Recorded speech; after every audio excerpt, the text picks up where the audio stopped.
it's Dr. Coyal, and today I want to talk about fans. If you've ever been in one of my presentations where I talk about unit development, thematic unit development, you probably heard my story as to how I learned to design units and the fan. And it just so happens that recently I had to sort of like dig out the lesson and the unit for my fourth graders.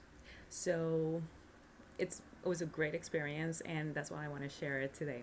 So when I first started creating unit, if you're familiar with it, it's a huge creative project, and it's not always easy. And I had my first one, I had like 10 different topics in one, right? And as I was brainstorming in the library at the university, it was really warm. It was a winter day. It was really warm, so I take out my fan because I always carry one. This is something that is a signature accessory that I carry, and so I take it out and start, you know, using it while I brainstorm. And suddenly I said, "Aha! This is it. The fan. I'm going to develop a unit on." The fan and the language of the fan.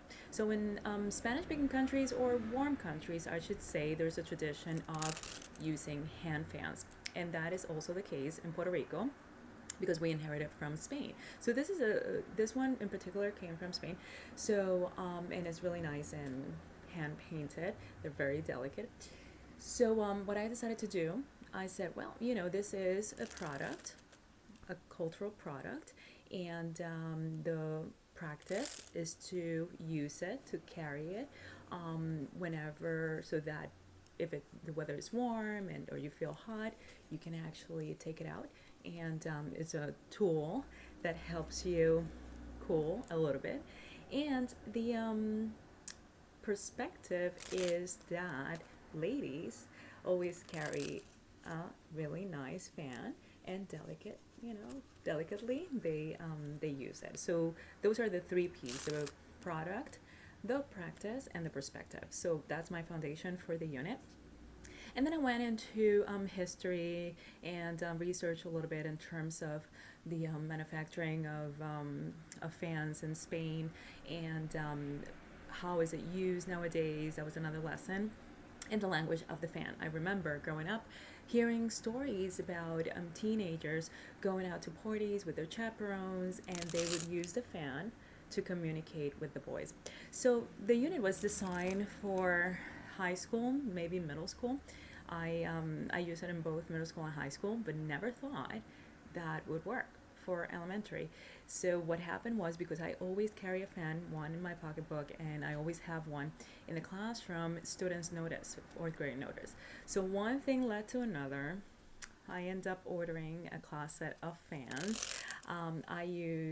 We did an interpretive task on the history of the fan, which is the same article one of the articles that inspired the unit, and which was great for them. And I taught them a couple of the phrases used in the language of the fan. So it would be sí, yes, no, no, lo siento, I'm sorry, and adios, goodbye. And also telling time by hitting your left shoulder. That's the hour, and this is the minute. So what's interesting is that now, because we keep the class set, the consecutive days, the students come in, they ask for their folders, they take the fan out, they use it, and I actually see them practicing the vocabulary words. So, it was a win-win for everyone. So that's how, I guess, is a good reminder on how incorporating culture, a cultural product, practice, and perspective, teaching who you are. I'm teaching who I am. This is something that it's close to my heart, and part of who I am as a person and as a Latina, as a Puerto Rican. And, the total physical response, using gestures and using tools, using props to learn also helps in memorizing. So we made a connection. They have something that hopefully will stay with them as a gift, as something tangible, but also as a good memory and story to tell. All right, so adios.